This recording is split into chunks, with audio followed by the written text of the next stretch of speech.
call is now Esta being es recorded. Global Talent. Usted tiene una llamada prepagada de David Lopez. un individuo encarcelado en de la prisión estatal de Centinela, California. Esta llamada y su número de teléfono será controlada y grabada. You have a prepaid call. You will not be charged for this call. Para aceptar esta llamada, diga o oprima ahora el 5.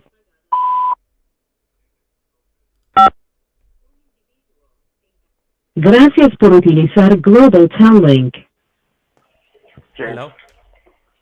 Hey, David. Hey, what's up, James? Hey, how's it going today? Yep. It's going good, man. How's it going with you? You know, I can't complain. We just got in. We were out up in Salt Lake City, Utah, over the weekend, and we just got back early this morning, and you know, definitely feel good. It feels good to be back home. Hey, that's cool, man. That's cool. In Salt Lake. This is Jesse. What's up? Hey Jesse, how's it going? And you know what? Somebody on Valid 123 asked me if I lived in Salt Lake, and also if I was a Mormon. And nah, I was just visiting. Question. I was just visiting out there. I see you more as a Scientologist, but yeah, we'll go with Mormon.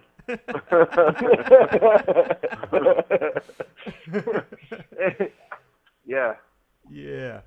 And hey, you know, I want to go ahead and welcome you guys. You know, thank you for calling in. You have a collect call from, and we have Marlene saying hey, and then we also got Brew Swillus, big Brew Swillus checking in.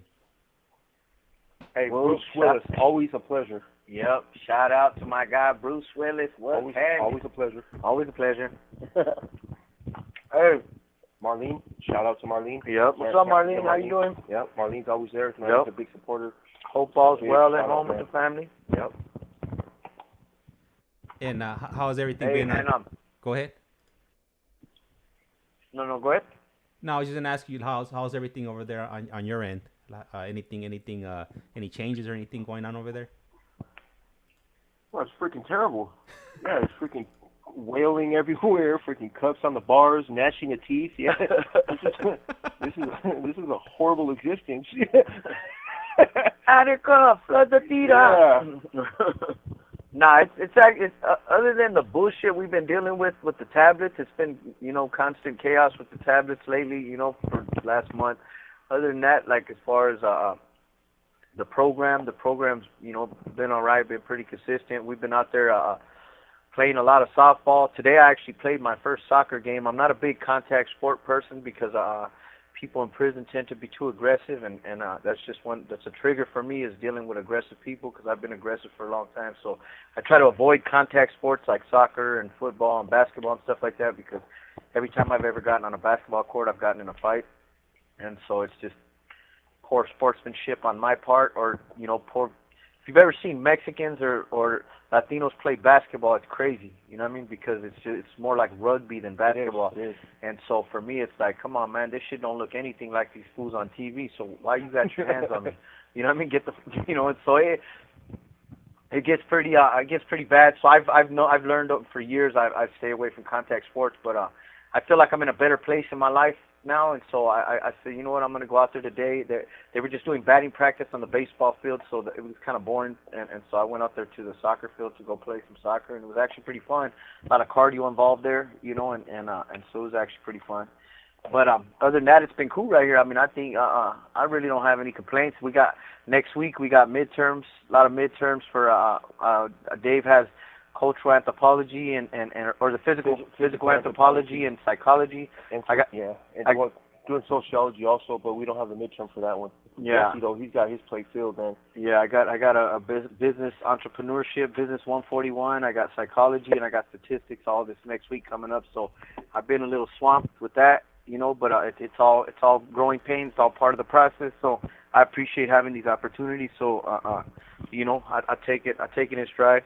And fortunately for me, I got Dave right here, who's a nerd. I'm a nerd.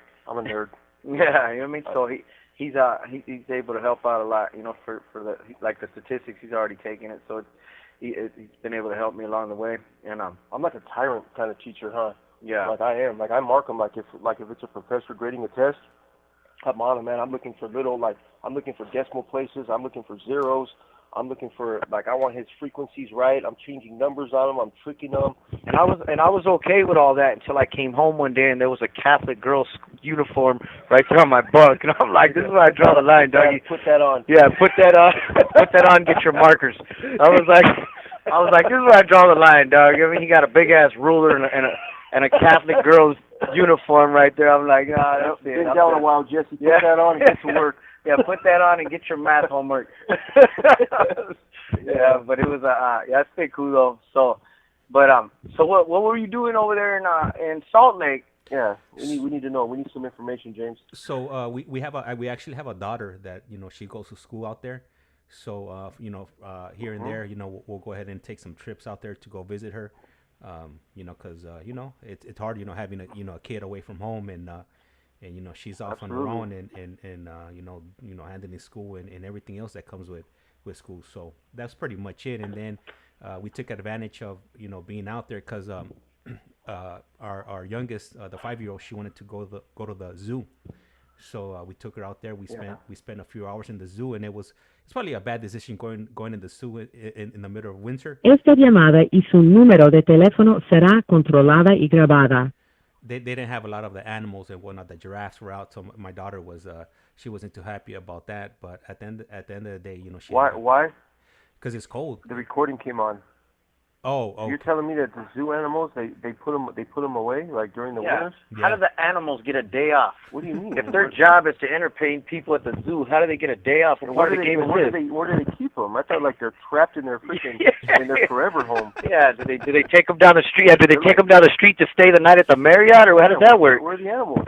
Hey, I don't know, man. That's all fishy to me. I think they have them. I think they have a shoe program. They're running a shoe program in the back. Yeah, they got them on a concrete yard, huh? Somewhere. They got them locked down in the back in a concrete yard. Like, you don't want to display yourself for the people? All right, well, come on back here and sit in this cage. Yes. I don't know. I mean, animals do live outside. Doesn't it get cold in Africa sometimes? I mean, it's not always hot out. You know what I'm saying? Like, I don't know about this one. And it's Utah too, so there's a lot of suspicion, going on around that state, But hey, I don't want to say nothing bad, I guess, about Utah, because I don't know, We hear stories, and we don't. A lot of us down over here, we don't have an understanding of what Salt Lake City is, I guess, because it's really associated with Mormons, but I mean, I don't believe Mormons could be bad people. We see sister wives on TV and whatnot, but that's probably not a good. You know what I'm saying? That's probably not a good description of. That whole family fell apart, right? I've been seeing it, on the apps, I see they all fell apart. They're remarried. I think one of them's she's married to a chick now. Yeah, we have to say one of them turned lesbian. Yeah, and so it's crazy, but that's not. I guess that's not that's not fair to say that that's an accurate representation of Utah. Right. And wherever James went, this quote unquote zoo he was at, with no animals, and somehow I heard you took Javi with you. Yeah. So, I don't. He went to go see his daughter's college, and he took Javi for a tour. Yeah. Hey, well, they did have a few of them out there, but we definitely felt bamboozled. Walking around. What kind of animals were out there? Polar bears, penguins? No, there was. Yeah, there was the polar bears, the seals, the walruses. What about the wolves? No wolves. Was there any wolves? There was no wolves out there. No wolves. They live in the freaking snow. Hey. Yeah, I don't know, man. This is a suspect zoo. Hey, and I'm gonna have to cut in. I'm gonna have to cut into the conversation right here, and I'm gonna go ahead and have to let you guys know that Fish Layer SoCal just dropped in, and he dropped that $20 on you. He dropped the dub on you. We also got LBCK15 in here. What's up, man? What's up? Yep, LBCK, that's right. Tell Fish we send our much appreciated. We have to talk about this drawing. We gotta talk about this drawing, man. A big shout out to listeners that chimed in. I'm not familiar with the second one, So I mean, just for accuracy, I'm gonna grab this drawing and I'm gonna bring it down here to the bottom bunk. Where we're chilling. We got our couches set up, and okay, so we got this drawing, right? So this guy, he offered us a good deal. we got these 2 pictures. It's downtown. It's nice, right? And we're getting. Look, I'm just gonna finish telling. I'm just gonna say before we get into this drawing that we're getting him another one. And I'm gonna send this one to you, James, because I want you to see. There's no way that it's indescribable, but I'm gonna do my best because I'm very descriptive. All right. So this guy came up, right, and he's like, "Hey, I got you." You know, really confident. And look, confident goes a long way in prison. Like when somebody says that I got you, I'll have that drawing kicked out, and you know what, you're my boy. I'm gonna do it for $15. $15, you know, just give you a little story list and we're good. So I'm like, man, hey, that's really cool, you know, because I would have paid whatever. I would have paid $50. Right. You know, I would have paid whatever it is. You know, Fish There, SoCal, that's the boy right there. So I want to make sure that he gets a good drawing. Now, there's guys that would have done it for free. There's a lot of guys that are really good that would have done it for free. And David could have done it for free. Well, this drawing I could have done. I'm just saying that I had this one in the bag. Yeah. You know, and so except for the colors on top, like I'm not sure. I don't know if there's like a radiation storm in San Diego. I'm not sure what's going on up there. Looks like doomsday prepping. I don't even know if those are. They look like mustaches flying above the buildings, but are those pterodactyls or pigeons? Yeah. So. All right. So anyway, and you know what? I want to see if he signed the drawing. All right. Because I get. He didn't sign it. All right. Well, look, he did the back too. Yeah. What is that? Did he shade the back? Yeah. All right. So anyway, I got the skyline right. Fish There, SoCal. He got, and I'm pretty sure the buildings that he built are in this. I'm sure they're in here. I'm not sure which ones. I'm gonna say because you know I think highly of Fish There, SoCal. So I'm pretty sure the 2 biggest buildings right here are probably his. You know, but either one, they're all hooked up, right? So this one off to the side kind of looks like. I don't know. Looks like it's falling.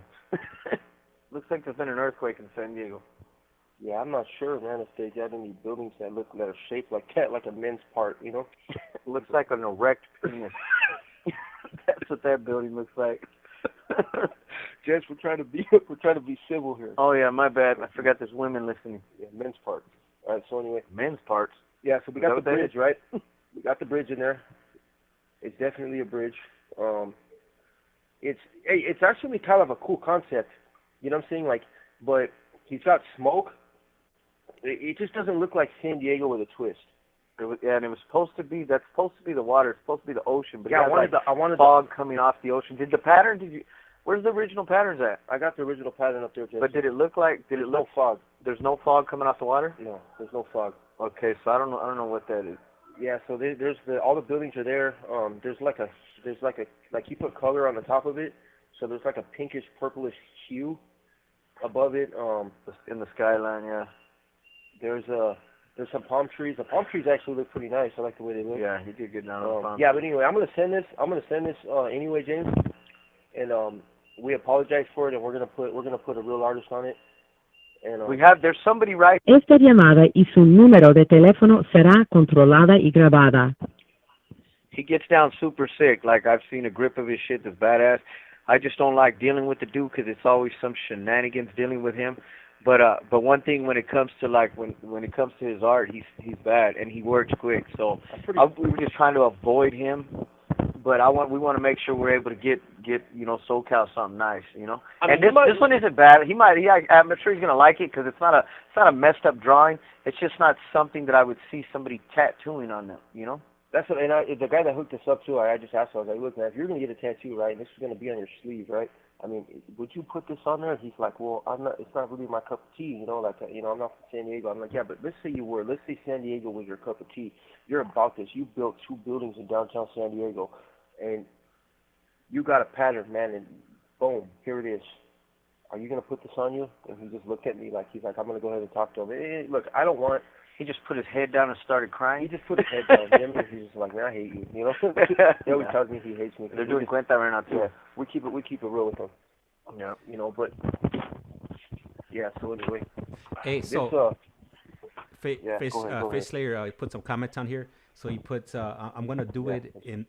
I'm gonna do it in. Le queda un restante de 60 segundos. I'm gonna do it in black and gray. I don't like colors. And then he also puts, I built 10 in downtown SD. Plus, I'm currently remodeling the hotel in Del on Coronado Island.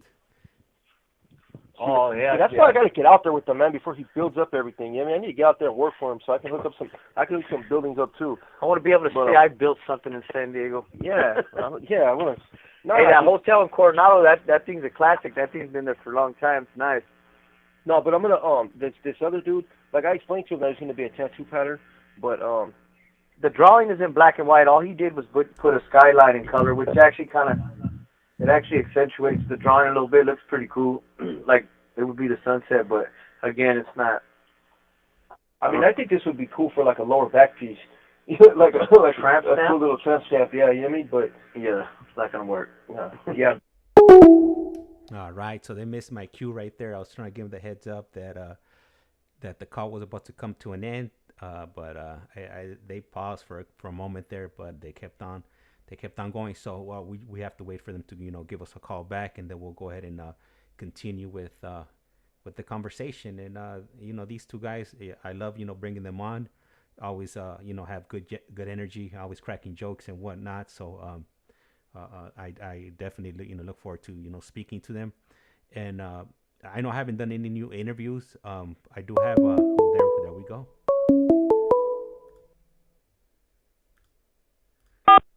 This call is now being recorded. Link, you have a prepaid call from David Lopez, an incarcerated individual at the Centinela State Prison, Centinela, California. This call and your telephone number will be monitored and recorded. You have a prepaid call. You will not be charged for this call. To accept this call, say or dial 5 now. Thank you for using Global Tel Link. Hello. James. Yeah. Yeah. What's up? Hey, I paid no mind to the 60 seconds. Did you do the little sound that you're supposed to do? Yeah, Jesse stopped, but he kept on going. So I'm gonna have to get the little blowhorn. Just don't do that thing, because I already told you to scratch me out. Yeah, it will. I'll fall into a seizure. Jesse will spaz out, swing at the sky. Yeah. Yeah. So anyway, yeah, about the drawing. Yeah, we're gonna send it to. I got the PO box around here somewhere, and and then we'll get the other one started. Yeah, it's cool. What I just realized is I think it's the city coming up out of the smoke. Of course it's the city coming up out of the smoke, but it's not, on the bridge.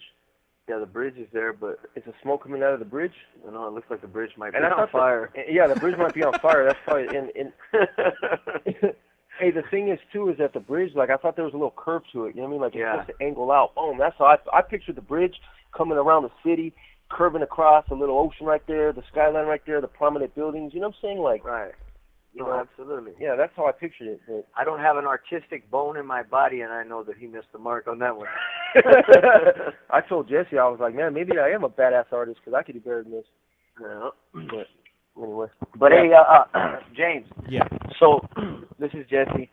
So we kind of started out this podcast initially, so with the message and to try to connect people out there with a different version of what's going on in here, and we told everybody gets given their background stories, and basically, a lot of people have heard some crazy stuff, some not so crazy stuff, but for the most part, brought everybody in here to see what most of our journeys was like leading up to where we are today, and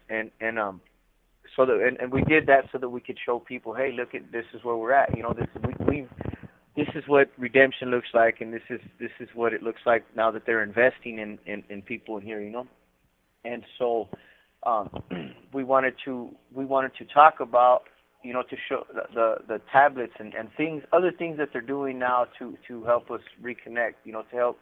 For a long time we lived those lives and we did those things because that's all we knew, like we were righteously savages, we were. There's a saying I used to say, you can't learn the ways of you can't learn the ways of the jaguar by living in the city, because the jaguar is a creature of the jungle, and the reality of it is, like, we live in a jungle. So this call and your telephone number will be monitored and recorded. This is our way of life, and there was nothing else to do but all the things you guys have heard from many of the participants on this podcast and things like that, you know, but that's not the case anymore, you know, and I think it's also a cop-out over the last 10 years for anybody who chose not to do the right thing. I've only been doing the right thing for, you know, 4 years, but they've been investing in us for a little while already, but it wasn't as easy to just turn around and stop doing what you're doing when you're conditioned to survive in these, you know, behind these walls. And so now they are, you know, they're helping us get educated. They're giving us all these programs. They're giving us trades. They're giving us marketable skills. They're putting us in a place so that when they do return us back to society, that there's a high success rate. You know, I forget what the statistics is, but I know it's under like 1% recidivism for lifers that get out, yeah. Right, and it's 0 for those who have actually college degrees getting out of here, you know. And so there's science. There's a science behind what they're doing. You know, they understand that the punitive justice wasn't working anymore. You know, it was a draconian way, and it just wasn't working. All it was doing was making things worse. It's just like the juvenile justice system, the California Youth Authority. You send a bunch of kids to gladiator school, and all they did was prepare us for places like this. Now, let me ask you a question, Joe, and I want you to continue on stop, but I have a question that popped up right now. So, with all that said in mind, right, do you feel just that what they're doing for us is the cause of all the smash and grabs, the mass shootings, and all that other crazy shit going on, the thefts that to see the crackhead cruising out of CVS on a 10-speed? yeah. Riding his bike down the aisles of CVS, just grabbing shit off.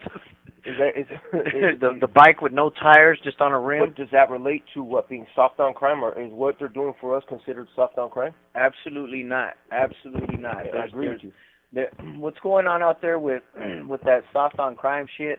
And it's crazy to say it, but to be honest with you, I don't agree with that. You know what I mean? I don't agree with soft on crime, because the thing is, they're not making it easier for you and I to get out of prison. They're not. You got to arrest a crackhead freaking in there with a freaking hefty trash bag full of freaking loot from CVS. You got to get him. You got to take him to the ground, because they don't understand what that's doing. That there's a ripple effect to that. That goes to taxpayers. That goes to everybody. Like the cost of that stolen goods and those missing, you know, destruction, breaking windows and whatever it is they're doing to come up on all this little knick-knack shit that's only worth a couple $100, but you get that in abundance. You know how the smash and grabs, how they run into the high-end stores and they put them out of business. Right. And who do you think pays for that? It's the consumer. The consumer pays because they jack the prices up. You know what I mean?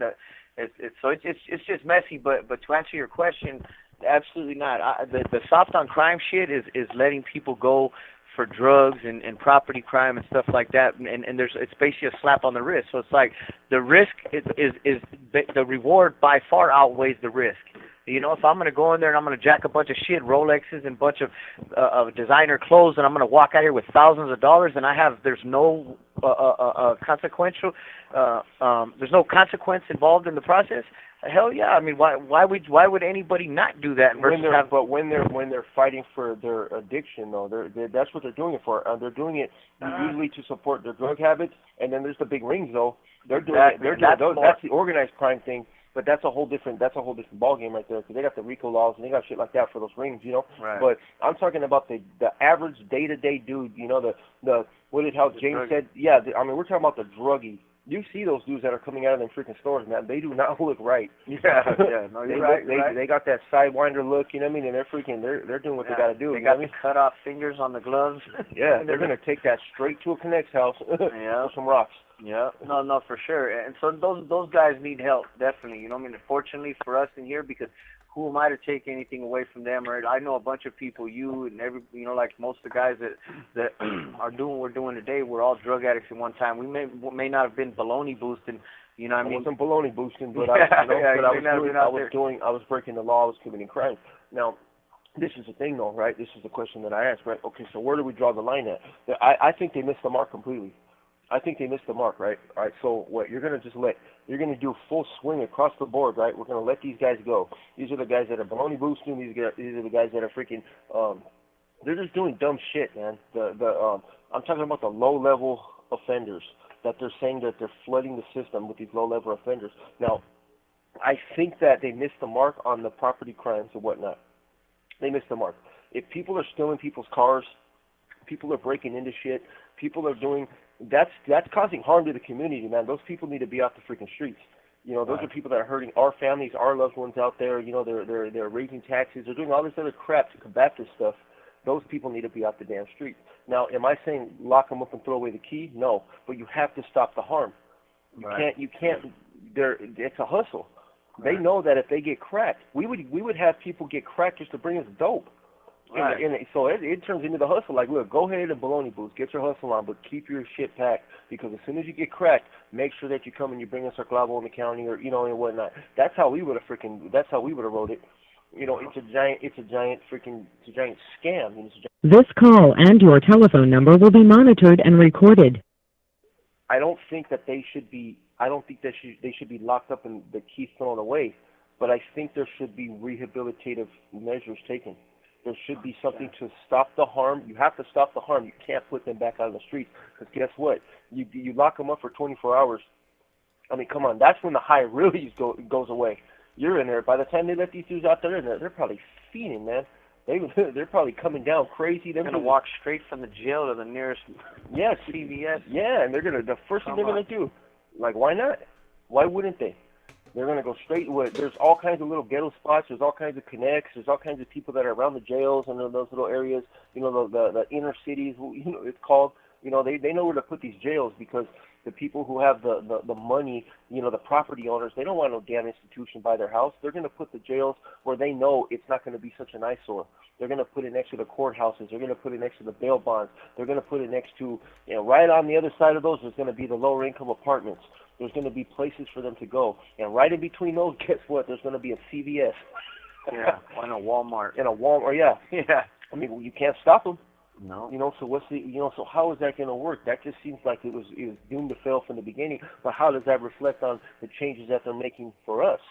It doesn't. That goes back to the question you asked. It doesn't. The reality is, we have to earn our way out of freedom, and I don't want it to get lost on the listeners or anybody else that this restorative justice, it shouldn't impact us.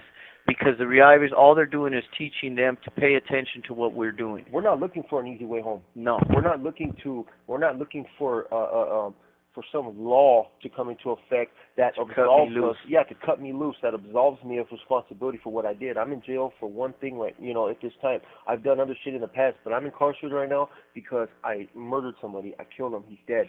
I need to do the time that I was given.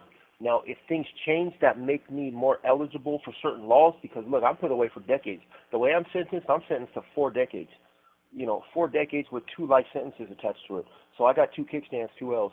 That's the way that I'm set up right now. You were set up to life without parole. You were set up LWOP. You know, you got some help when you went to court, and you still have a life sentence. But that's the thing. We're not asking for the door to just open up for us. We're just asking for you not to hit a deadbolt across it and stop and Don't start walking back the laws that have worked in our favor to give us the opportunities, like the youth offender laws that allowed me to go to board. Elderly parole laws, the ones that, you know, there's different laws, there's different bills that go into effect. Look, don't change the things that are working. At the end of the day, look, Fischler SoCal, he's got several lifers working for him right now, and he said they're some of the best workers that he has. Because long-term offenders and lifers understand and appreciate opportunity. Yeah, we know what it is. We know what it's like to have our life taken from us and have to earn it back. And we respect the process. We respect and appreciate any opportunity that comes to us. And that's why we're going to go harder than anybody out there in this culture, in this world, in this culture this entitled culture. I know I fucked up. When I came, I know that I fucked up. I never accepted that before. I looked at it like I was the victim. The state of California, the people, they were screwing me. They wanted to come and snatch me up. They didn't give me a fair trial. Yeah, I had all kinds of parole violations and whatnot. I was like, all right, so I got snatched up for absconding because I took off to Vegas. I took off to Mexico. Like, why are they tripping? Like, I'm obviously back, right? What's the big deal? Like, I can't travel. I'm such a problem to them. Why won't they let me leave? Yeah, and so I was considering myself a victim, and that's the problem, and that's why I kept coming back, because I failed to realize and I failed to take responsibility for the problem. And guess what the problem was? I was the damn problem, period. Mm-hmm. And I know that. Unfortunately, I know that. Well, I got decades left to serve in prison. I got opportunities, though. I got opportunities to go home because I'm doing what I'm supposed to be doing. Now, things are opening up to me. but the door isn't going to just fly open and just let me step out. No, I have to go through the parole board. No matter what happens, I'm going through the parole board. They're not gonna make a murder disappear. That's not what they're doing, but I feel like that's what's being fed to the public at times. Right. You're just letting anybody out of here. No, you know the kind of people that are getting out of prison, the people who are actually showing that we've made the changes necessary to not be a threat to public safety, period. Right. Those are the kinds of people that are getting let out of prison. Guys went to board the other day. Guess what? There was somebody who was kind of freaking dancing around, freaking doing what he's supposed to be doing. And guess what? The board has paid good money. They saw right through his bullshit. He's here for another 3 years. They denied him. They denied him. And another guy went the day before him, got found suitable. He's out of here. And that's what it is. He did what he showed them that he's not a threat to public safety. Look, he may not be what do you call it? He might be a little rough around the edges, but he had that conversation with these people, these professionals that are there in the interest of public safety, because those numbers matter. It's extremely successful. 1% recidivism rate. For the listeners that don't know what recidivism is, that's the people. You have 60 seconds remaining. That's the rate that you return back to prison. So, 1%. I mean, what was the recidivism rate? 90%. Yeah. on average, for standard people coming to prison, 1%. We'll call back. Yeah, we're gonna give you a call back right now, James. All right, perfect. We'll be here. We'll be waiting. All right, so man, I forgot. I definitely been slipping over here. I forgot to put the little the countdown timer. Anyhow, like I was saying before, like the when the last call got disconnected, that we have Kevin, coming on today, hopefully at 6 p.m. and we're going to continue with his journey, and hopefully sometime this week we'll have some more. We have an update with Robert, and we could go ahead and get through their journeys and pick their brains and stuff, as far as what they've been through and where they're currently at in their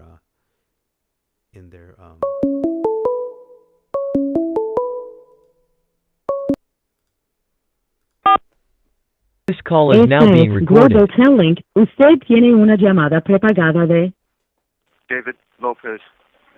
un individuo encarcelado de la prisión estatal de Centinela, California. Esta llamada y su número de teléfono será controlada y grabada. You have a prepaid call. You will not be charged for this call. Para aceptar esta llamada, diga o oprima ahora el 5.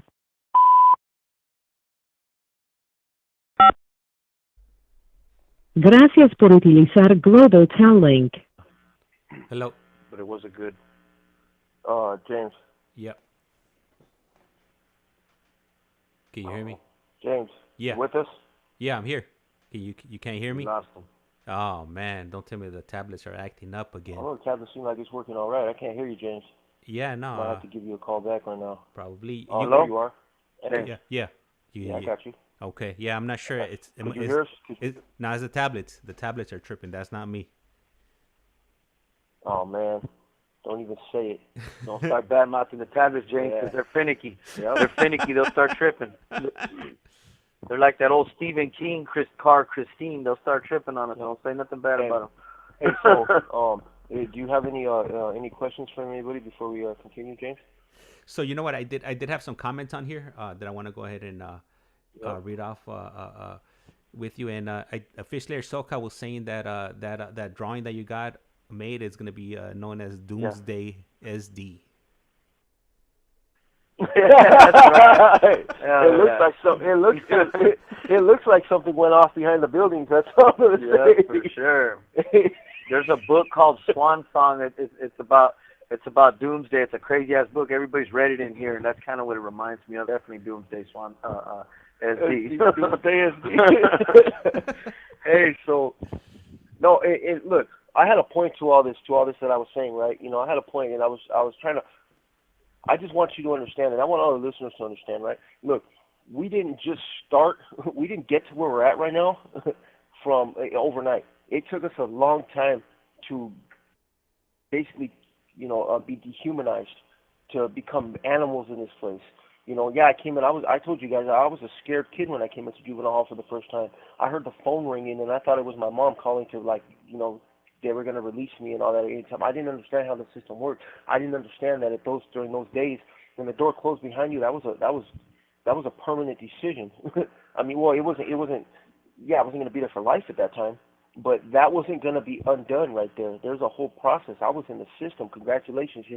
Mom don't get Mom can't call and pick you up. Like, cut that door is closing and it ain't opening until the next morning.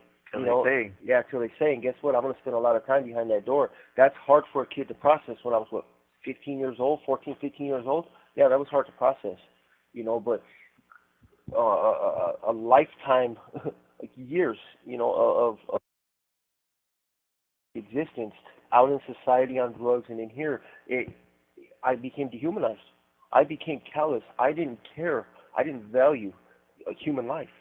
I didn't value my own life. How was I going to care for anybody else's? You know, I cared about what was right for me. But things that CDCR were doing at the time, they contributed to that. You know, CDCR made sure that there was an isolation unit for me. They made sure that there was a management unit for me. They made sure that they had plexiglass sheets outside of my bars.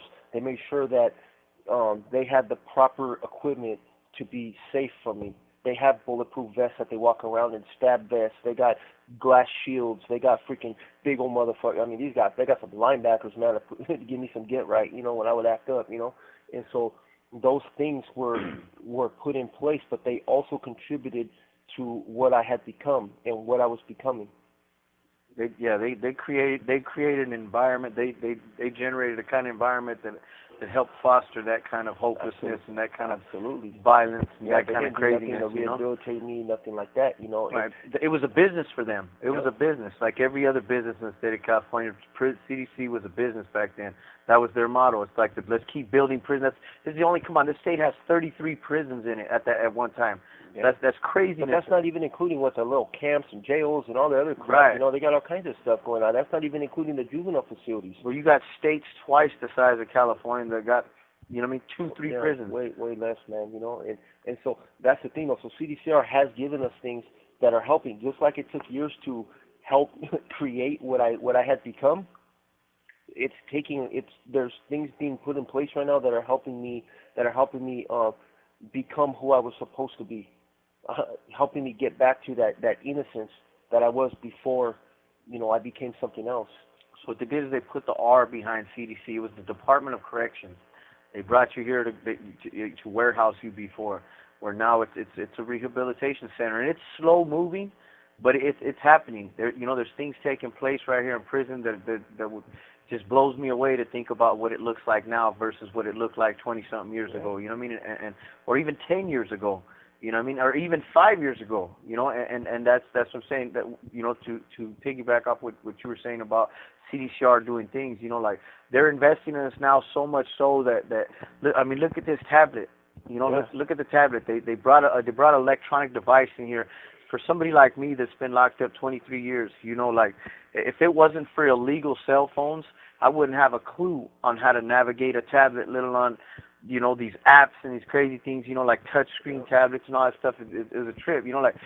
Esta llamada y su número de teléfono será controlada y grabada. I've had smartphones in the.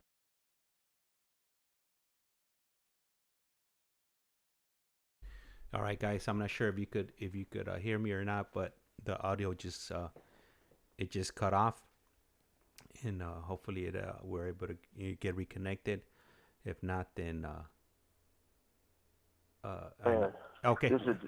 So we lost you for a few seconds there. Yeah, we can hear you. Okay. Yeah, we can hear you. Let us know. But yeah, no, I was just talking about, you know, I was talking about them, you know, bringing one of the things that they've brought into prison that helping us to reconnect with our families, helping us to reconnect with humanity, helping us to develop skills that are going to be necessary after getting released is something, and it may seem like nothing to people out there in society, but having a tablet right here, being able to you know, function, work the functions on a tablet, it is not an easy feature for some people. I know for me, like I said, being down 23 years, there were no tablets when I got busted. They had cell phones, but cell phones didn't do much. They had pagers, like it wasn't like they are today. And I remember the first time I got an illegal cell phone in prison, a smartphone. I mean, I've had cell phones before that, like the little flip phones. But when I got a smartphone for the very first time in 2014, I believe, and that phone freaked me out, dog. Literally, my cellie had to be like, because I'm so scared because I'm in the cell dark, and it's illegal. So I don't want them to walk by and see the phone. So every time I moved the smartphone, the screen would light up. And it's freaking me out, dog. I'm tripping because I don't want these cops to walk by and see this big ass bright phone. And think about. I want people to think about what something Jesse just said. 23 years. Yeah, been incarcerated. Jesse has been in prison for 23 years. Think about the people that have a 23-year-old kid, a nephew, niece, or something like that. So imagine what this technology is like for him. Yeah. just comprehend that.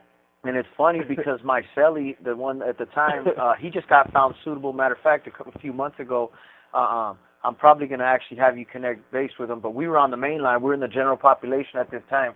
And he had messed with smartphones before. And he's telling me, like, fool, just put the phone on the bed and don't move it. Don't touch it. Like, it'll turn off. And like, thought that shit was going to explode. Yeah, hey, dog, I swear to God, fool, I was panicking. I'm like, hey, fool, this thing won't turn on. Like, it keeps lighting up. And he's like, well, just set it down. Every time you move it or you mess with it, the screen's gonna turn back on, And I'm just like, man, I turned it off and I put it away. And he's like, you don't have to do that, fool. Just plug the earphones in, dial the number, and set it on the bed. Don't touch it. Don't, you know what I mean? It was just a trip. I'll never forget. It was a Galaxy S3 Mini. That was the first smartphone I ever got in prison, and it was a trip. So it was after I came back from the county, and when I went down for my appeal. So, anyways, but yeah. So having these tablets here is a crazy thing because some of these guys, who've never had a smartphone, some of these dudes have been down forever, never had phones in prison. Like, we lost you again, guys. I'll go ahead and okay, you're back. I can hear you guys again. I was gonna say, go ahead and do your thing right there. Take the reins. Take the reins. Yeah, we can hear you. Handle your scandal. Yeah. Do a little TikTok or something. But it's cool. It's cool because there's been so many problems over the phones in prison. There's been so many problems over mail in prison. Like it's just, and so these tablets, like they add a whole new component to your quality of life in prison. It allows you to build relationship with family members, because if you only get a 15-minute phone call, every day at best, every other couple of days, once a week if at worst, and if you're not able to stay connected with your family, how are you supposed to build bonds? How are you supposed to rectify things with family members? Because if we're in prison, there's a good chance that our family's suffering, that we victimize them. I've done entire stays with no phone access. Yeah. When I was doing my indeterminate shoe, we didn't have I was doing shoe time. We didn't have no phone calls. Right. I was. Esta llamada y su número de teléfono será controlada y grabada. I've been in the hole, up in the third tier, up in the corner cell. Where I'm just like, man, I'm telling you, I'm like looking at mice run by and shit, like, trust me, if they would have given me an opportunity to get a cell phone, I would have got a cell phone. I would have done it just out of desperation for freaking, for contact, human contact, Right. Yeah. So think about this. Now you have a phone in your cell. You know what I mean? Like, and a lot of these guys that were buying cell phones that weren't even involved in criminal activity, they were buying them for the sake of staying connected with their family. The board and society may not understand that, like, well, it's illegal. But when you're locked in a box, any escape from this place, people do it through drugs. Some people do it through phones.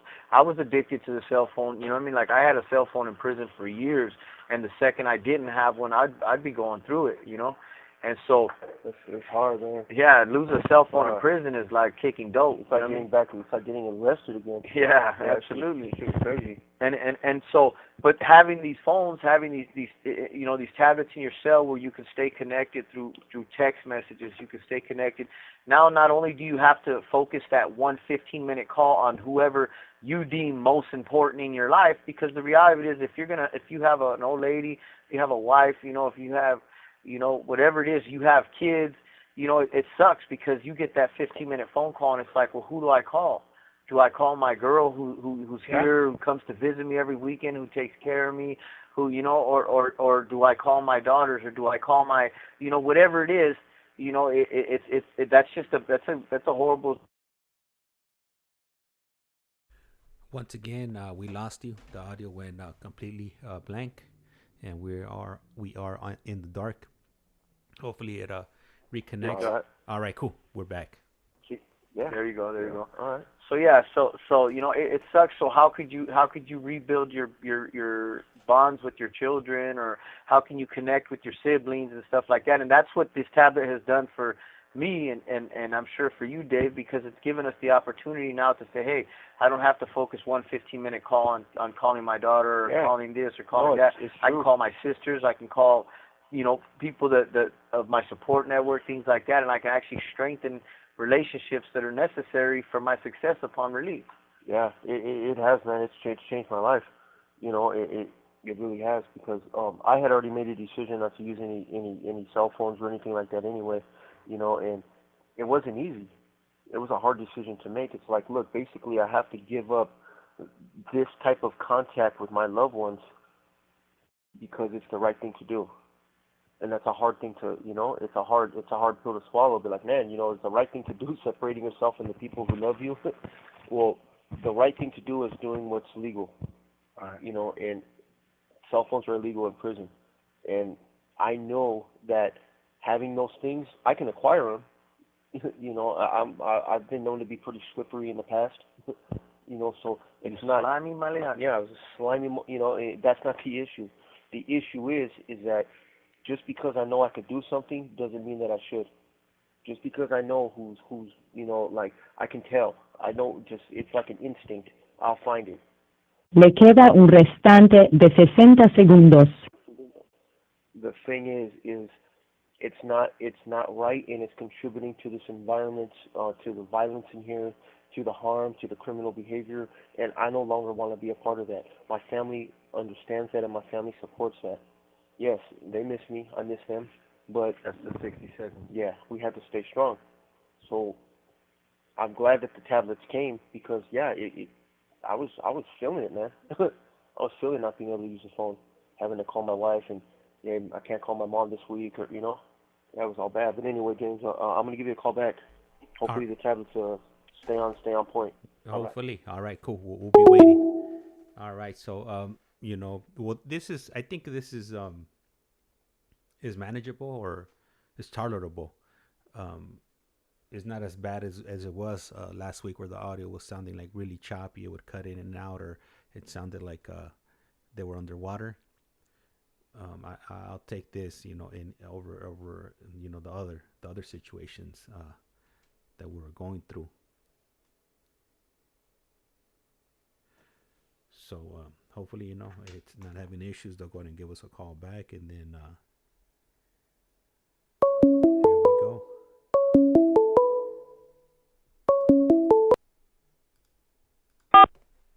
This call is now being Esta es recorded. Global Telling. Usted tiene una llamada prepagada de David Lopez. un individuo encarcelado en de la prisión estatal de Centinela, California. Esta llamada y su número de teléfono será controlada y grabada. You have a prepaid call. You will not be charged for this call. Para aceptar esta llamada, diga o oprima ahora el 5.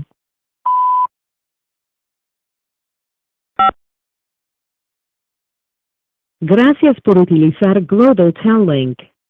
Gracias a ti. All right, so anyway, James.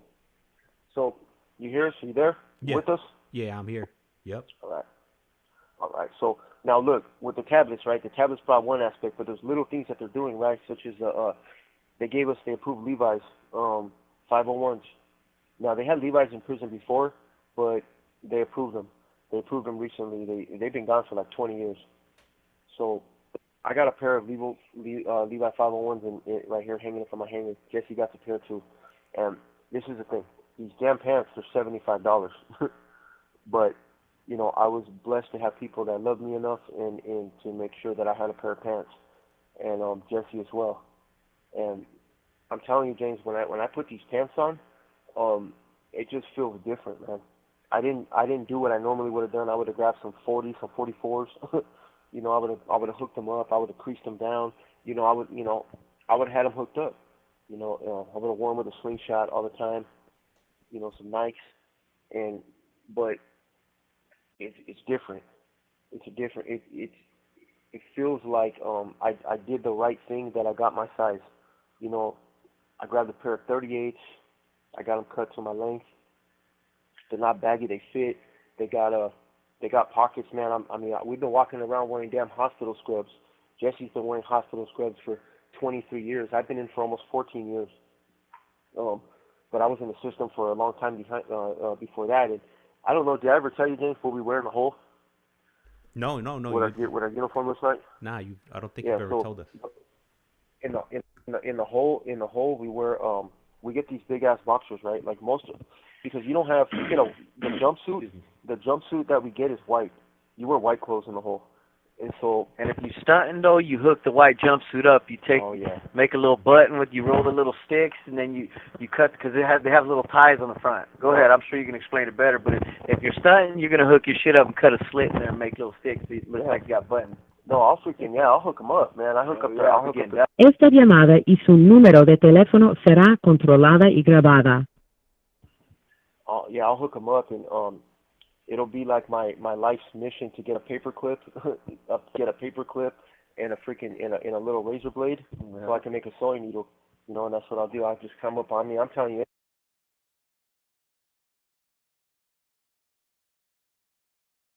Break it up. Find a way to smash it down. Yeah, go out. I'll bring it out to the yard. You know, and it's kind of tricky when you do that, because they warn you when you go out to the yard. You know, but I'll find a way to bring a rock back. You know, bring a little rock back, a little pebble or something that I can use. You know, and I use it to smash the paper clip down and get it flat on one side. And then I'll sit there for hours, man, just sharpening the other end, man, just making it. I can make that shit super sharp, man, on the ground. You know, hook it up, and then I'll literally I'll cut the eye. I'll cut the eye with the razor blade, and I literally just rub the razor blade back and forth. And it's a mission getting a razor blade in the hole. It's not, you're not supposed to have razor blades back there. You know, that's one of the biggest things. So what we would usually do is, because you have to give razors one for one, so what we would usually do is we'd bust open the razor, and we would save a chip bag, and we would cut a chip bag perfectly so it looks like there's a little shine, and we would snap the thing back on. We would snap the case back together so it looks like there's a little metal shine across it, and we would just try to distract them a little bit, and when we turn the razor in, they usually drop it in a sharps bucket, and so boom, you get away with it. You can get away with it if you're real smooth. So me, like I was, and I'm sure Jess was, I found a way to get a blade. You know, I was actually freaking kind of entitled, so I found a way to get away with the whole damn thing, with the case and everything, so I could shave when I wanted to, and then I used that one to rotate them out. You know, and so it's just a matter of trying to obtain things. But so literally, when I would make the eye, it's flattened. I have a flattened piece of a paper clip. And I literally slice down on the flat part over and over and just start digging into it for hours and hours and hours, and I will literally cut straight through that paperclip. And then once I get the other side and I can see it, I'll flip it over and I'll do the same thing. And so there's enough to put a string through there. So then I'll take apart a pair of boxers, boom, I got some sewing thread, and I'll hook it up. Like, I'll have those things all hooked up. I'll have them tailored, man. I put cargo things, because the jumpsuit, I cut the jumpsuit in half, and it says CD Sharp Prisoner. It's white jumpsuit. It's got these things hanging off the front. It looks like it looks like cow nipples, you know, hanging off the front of it. It looks all like udders. Yeah, it looks all crazy. So there's strings. You got to tie the strings in the button all the way down the front. Yeah, you have to tie like little knots all the way down. You know, so you have like 6 strings on each side, boom, boom, boom, and then like from your groin all the way to your neck. Groin all the way to your neck, and you just tie the strings. So that you got you're basically walking around with knots or like freaking bows all the way down your freaking the front of it. You know. So anyway, I cut all that shit down, and chop everything up. I'll find a sharp ridge on like the corner of where the bars were at usually, and I'll freaking slice through my jumpsuit. And yeah, I'll sew it up real nice. So I'll have a cool little pair of pants. Make shorts out of the sheet. Yeah, I'll make short. Yeah, and then we'll get the sheets, cut all that down, make a big pair of shorts. But normally your boxers and shower shoes are all you wear in the hole usually. You live in them. Yeah, you live in them. And so you want to make sure that you get the biggest pair of boxers that they'll give you, which is usually 5S. These suckers are big. They're like parachutes. So what we do is we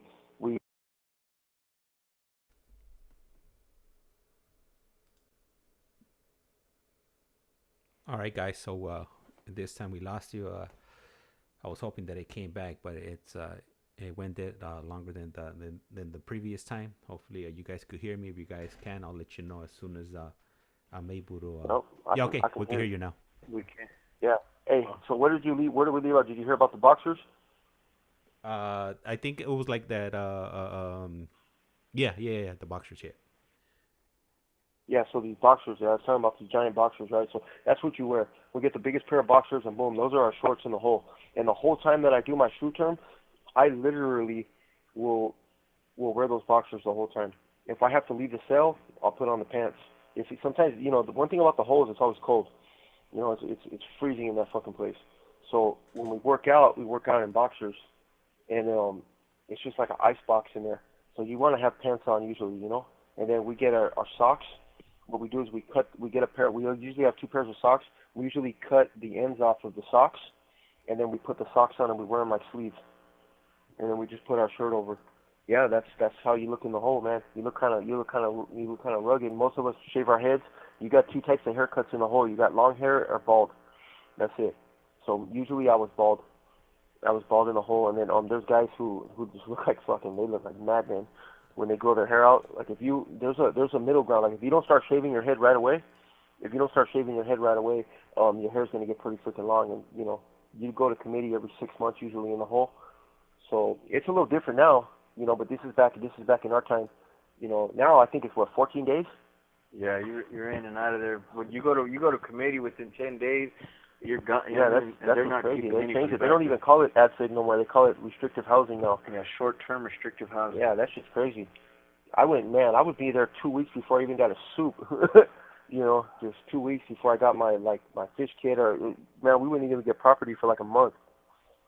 So yeah, I did some rough ad sig time, but yeah. So anyway, the difference about having Levi's, it's a whole nother world, man. Having these damn Levi's to us, it might not seem like a lot to people that are out there, to the listeners, but to us, it means it's almost like it got us one step closer to home in some way. This is what I'll be wearing out there. I'll be wearing this size of clothes. I got a wallet, James. They sell wallets in Walking Horse. I ended up getting one, and this wallet, I got.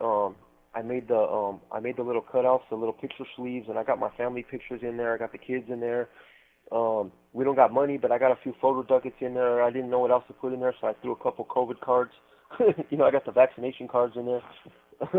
I got like a recipe for tostadas that Jesse gave me. Got the cookbook in his wallet. I got the cookbook in there. So it's just those little things matter, because when I'm out in the yard and I got these Levi's on, and I got my wallet in my back pocket with my family's pictures on me, and I think about it when I'm going about it, and I'm looking at people, and there's certain people that just rub me the wrong way.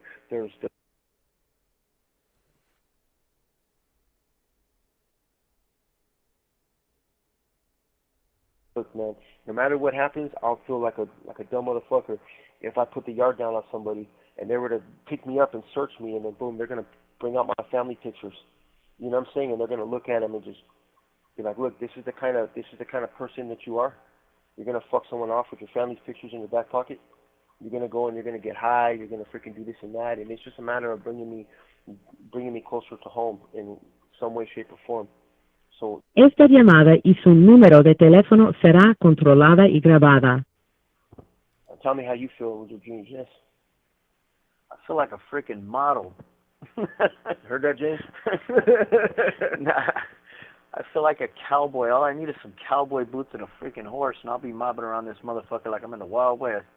Nah, it's awesome. I love having the jeans because I still have my button-up shirt from before, so that's an extra additive. I got the, you know, and so it feels, it's a game changer. You know, wearing like you said, you know, no matter what, by default we're stuck wearing these big ass, baggy ass state clothes, and they're, you know, they're basically like hospital clothes. And for the longest, they used to have this big ass yellow mark that said CDCR prisoner on them, and it was real dehumanizing. Looking back, I understand that now. Before, it was nothing. You know, I was a prisoner, and I wore that with pride. You know what I mean? Which is ignorant as that sounds. You know, so when they took the prisoner thing off, that was a step forward. You know, and then now they're you know, they're returning us back to regular clothing. You know, which is cool. And so for me, wearing the Levi's, when I put them on for the first time, I tried yours on before I bought mine, you know, and Fortunately, you stretched them out. yeah, you know what I mean? I put them on, and skin tight. yeah, I put them on, and I was like, you know what? You might not get these back because I can't get them off. I mean, so, hey, James, are you there? Gotta make sure that you're there. Yeah, man. yeah, I'm here. right. So you know how you guys were talking about the jumpsuits and whatnot. I was doing a Google search and showing these white jumpsuits that you guys were talking about, and also I wasn't aware that Kim Kardashian visited Pelican Bay once. Pelican Bay, then I need to get my ass back to the shoe if Kim Kardashian's showing up. What the fuck? Yeah, Man, I would have never came over here if I knew Kim was on her way. Yeah, you told him that, and now Jesse's done. That's it. Yeah, thanks a lot. I'm turning my life back around. I need to get to the Bay. Nobody told me Kim was on her way. What the hell? Hey, I got my own Kim, though. I got Connecticut Kim. Hey, describe the jumpsuit that you found. Did you find the jumpsuit with the ties down the middle? Yeah. Hey, James. Yeah. The Just so you know, I got my own Kim Kardashian. They call her Connecticut Kim. Yeah, those yeah, right. Right now, I'm curious about the ties down the middle. I'm curious about Kim in the Pelican Bay. Yeah, you and Connecticut. So we lost you right now, but yeah, the ones I'm looking at, man. we got there's 3 dudes, and there's like those cages, the cages that separate you. And then they have like little knots, or like a little, like it looks like it's like it's going from one side to another, and it's tied in. So they're all white. They're all dressed in white. Yep. No, in the front. All right, we're back. Yep. Yeah. Yep. That's what it is. That's the AdSeg jumpsuit. And yeah. So I was just giving when the call went out, or when the phone went down, I was giving Jesse a hard time about Connecticut Kim, because that's what he gets. He gets Connecticut Kim, and then me, you know, I get hit up on the GTL app from Ken Kniff from Connecticut, you know. Yeah. Ken Kniff. Yeah. Yeah, Ken from Connecticut. Yeah. But yeah. You know, no need to worry. You know, to try to get back into the Bay, because you know that was some time ago that Kim K went up to visit up there. It's in the past already. So that boat. I'm glad you told him that, because he was already he's already packing. I was already packing my shit. Were you? I was like, hey, you think she'll like these Levi's? Were you getting ready to sign your chrono to go back to the other side? Yeah. He was. Yeah, I'll take my chances. I'll take my chances with Kimmy. I just need a couple minutes in her presence, and I know she'll get me out of here. Yeah, Kim, I love you. I just want, you know, for all relevant listeners, knowing that that's Jesse saying that. Yeah. I love you to my wife. Yeah. That's definitely Jesse V. Nava. Le queda un restante de 60 segundos. Not attracted to Kim Kardashian. Only Kim Kniff. Kim from Connecticut? That's fucked up. Yeah. Oh man, my wife knows Jesse too. She's gonna take a swing on him in the visiting room. Yeah. What I'm gonna do when I come in, I'm just gonna take a wide berth. Yep. Take a wide berth. Watch your back, Nava. Yeah. Watch your back. Yeah. Yeah, Kim isn't all that anymore though. Anyway, she's all that weird shit to her face. But I mean, not to say that she still doesn't look good, but she definitely ruined herself. Hey, off the line, right? You asked me a question about SNY. Yeah. And you remember what that was, James? So I asked you. You know, what are some misconceptions that people have, you know, about the SNY side? is full of trannies, trannies, chomos, everyone over here. All right, so hopefully they're able to elaborate on that when they reconnect. It shouldn't be that much longer. But yeah, I was thinking about that the other day, because I recently got an email from one of our viewers, and they were telling me how they like how I shed light on the other side, where these guys are at, and not everybody there is there for those type of cases. So I was thinking, I was like, man, like I'm pretty sure, when you're in the main line, you're thinking about, or you're hearing rumors, or you're hearing this, that, and the other, and nobody really knows, because once you go there, you're normally not gonna come back. I have heard of a few cases where that has happened, but nobody that that's been on here, could have done that, or shared that information with the mainliners. Anyhow, so hopefully this call is able to connect sooner than soon. The other calls that they've placed came in kind of quick, and here we go.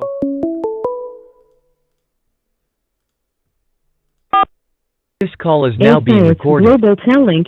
Usted tiene una llamada prepagada de David Lopez. un individuo encarcelado de la prisión estatal de Centinela, California. Esta llamada y su número de teléfono será controlada y grabada. You have a prepaid call. You will not be charged for this call. Para aceptar esta llamada, diga o oprima ahora el 5. Gracias por utilizar Global Telling. James. Yeah, I'm here. Yeah, so what did we leave off on? Trannies and chomos? Hey, was that the 60 seconds, or did it throw you out? No. Did it throw us out, or did the 60 seconds come on, James? Nah, they came on. I can't hear you at all. Hello. Oh, okay. Got you. All right. Yeah. No. It did announce the 60 seconds. I think just the conversation and the question kind of blocked everything else out. All right. So the via path is off the hook. Yeah. So anyway, so that's the misconception on the other side. Like, there's a term that everybody would say back in the day. It's like, PC'd up, and all that. They're no good. Like, don't talk to them. They're no good. And that was a comment. That was just the standard go ahead. What's up? Who's that for? Oh, he's no good. All right, cool. And that's it. Ignore him. He don't exist. And it evolved though. It went from locked it up to checked in. Remember that one, Jess? No. When it switched, so now everybody's saying, oh, well, he locked it up. Well, the term he locked it up means that he's basically in the cell and he ain't coming out. He's scared or he's PC'd up. And it's different. It's not so cut and dry. What do you mean he locked it up? Yeah, he definitely he checked out. He's not. He definitely threw in the towel. He threw in the towel. And that's the only thing that's different, and it's like, okay, well, the towel, when you threw in the towel, what is it that you're doing? You're basically you're disassociating yourself with the MS. That's what you're doing, or with any prison gang, because I don't want to single them out or anything, but I'm saying that any type of prison gang, you're disassociating yourself from, period, and so that's what it is. Now, there's people who got in trouble. There's people who, but at the end of the day, esta llamada y su número de teléfono será controlada y grabada. You're disassociating yourself with the prison gang in the organization.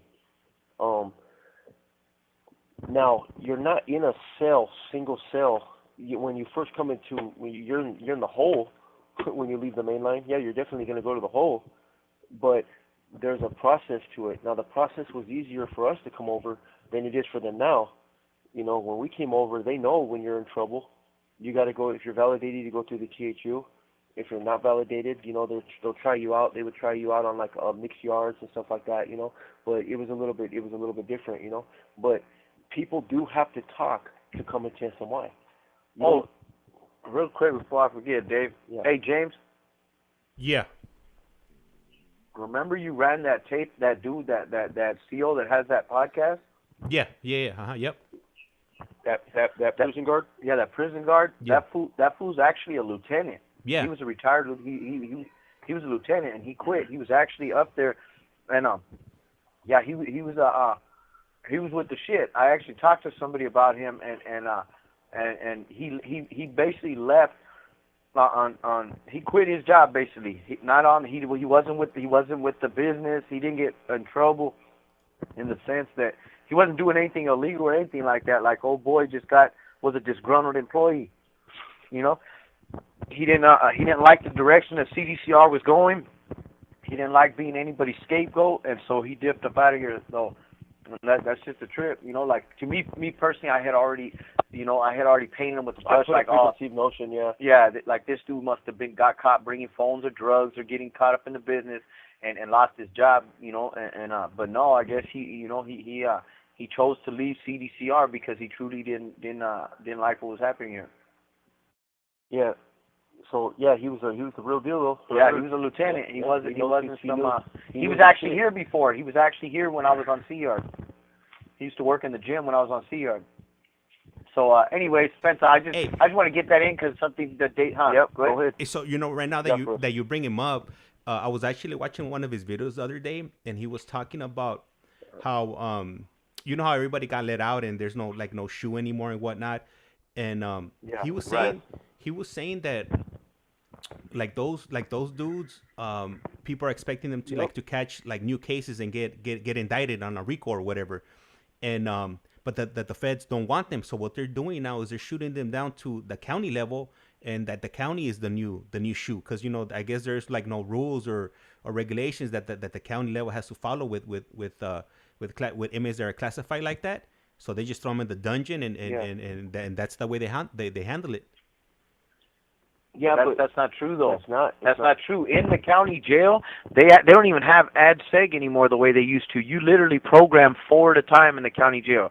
I spent years and years and years in administrative segregation in the county. It depends, because they got 1750 down in LA County, you know, and that's the dungeon. It still exists, but they can't just put you in the county though.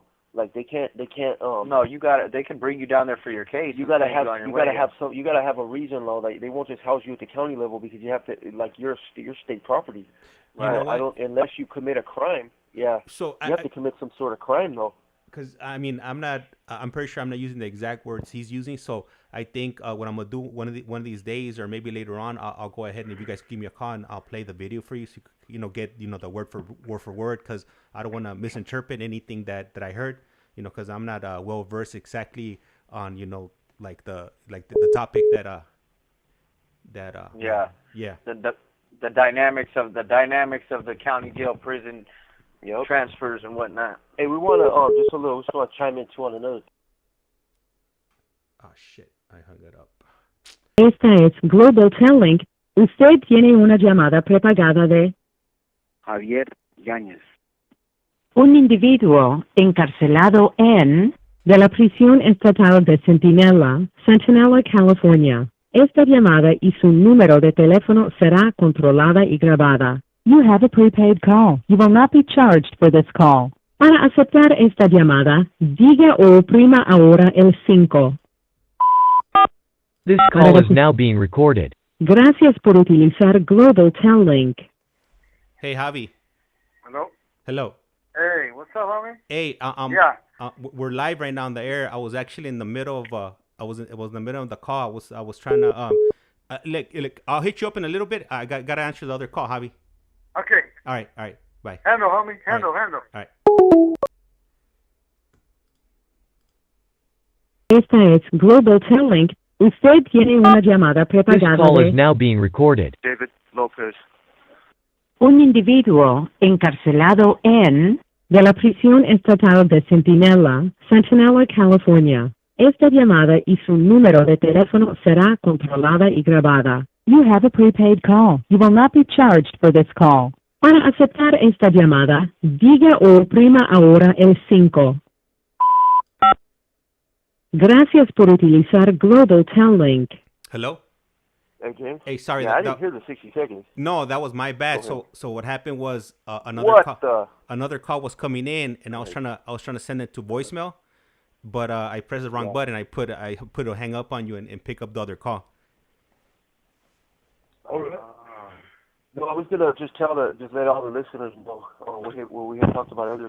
I was calling in later at 7:30 on a video call, so it won't be for very long. But Yeah. we're looking forward to calling in and getting to see you again, James, and getting some airtime, some video, yep, some FaceTime. You're definitely not going to take us to the zoo, but at least we get to see we can take our call in front of the phones you installed. Oh. Yeah. That just shows the great leap from those phones to these tablets. Yeah, and the thing is, that's what we're using. The funny part is we'll probably see more animals in James's house than James saw at the zoo. Right. Hey, I'm gonna have to go get some stuffed animals right now. Throw them on the backgrounds. Yeah, put a giraffe. Put something. A stuffed giraffe. Yeah. Yes. Hey James, but you had asked Dave about the transition. What were the differences that you've seen? Well, what's the difference of what we sought to what we saw? Yeah. Right. And you were saying, Dave? Well, okay, so the thing is, okay, that's what we thought. We when we were on that site, like, oh damn, that fool's no good. That fool locked it up. That fool PC'd up. He's a piece of shit. Oh yeah, we would say piece of shit. We would call him piece of shit. Well, that fool's a piece of shit. And that's it. There's nothing else, and it was just a matter of perspective, I guess, And so when I came to this site, and that's the thing why we always say, well, I said it before, I'm never gonna go to freaking SNY. Like, I'm not gonna, like, for what? Why would I want to go over there with those two with the fucking chomos and the freaking dudes like that, the rats, for what? I'm fucking righteous. I'm not gonna do that, And I always said that because at the end of the day, I believed it, man. I was drinking the Kool-Aid. I believed that there was no reason for anybody to come and test. And why I looked at it like, man, who would want to do time over there? We got everything going over here. We're with the real homies. We're with the righteous homies. And I even looked at it like, man, all the soldados are in the shoe. Like, why do I even want to leave the shoe? I got all the real homies are back here. Who are these dudes out there faking the front, claiming the fame? So that was the problem. So when I come into SNY, I had that chip on my shoulder. I looked at it like I was the baddest motherfucker on the planet over here, But I started to realize that, guess what? Prison is prison. No matter where you're at. No matter where you're at, prison is prison. These dudes look the same. I told you what it was like walking into one of them yards in Soledad back in 2005, and those, with all the Northerners everywhere, and the gangs. There's even another gang from Central California, and them dudes were with it too. They might have had a different style than us, but them dudes were down to kill. They were with the functions. They were with the business. And when I came into SNY, I noticed, okay, yeah, there's some people that look hella suspect over here, but it looks like prison. People are grouped up, gang of bald dudes, tattoos everywhere. Dudes were fighting, dudes were selling drugs, dudes were messing with phones, dudes were doing the same things that were going on in the main line. And I got a reality check really fast. And I was afraid because I didn't recognize what all these gangs were. I didn't recognize that there was gangs in SNY. I was afraid because it's prison. Prison could be a scary place. I'm human. I felt fear, and guess what that fear did to me?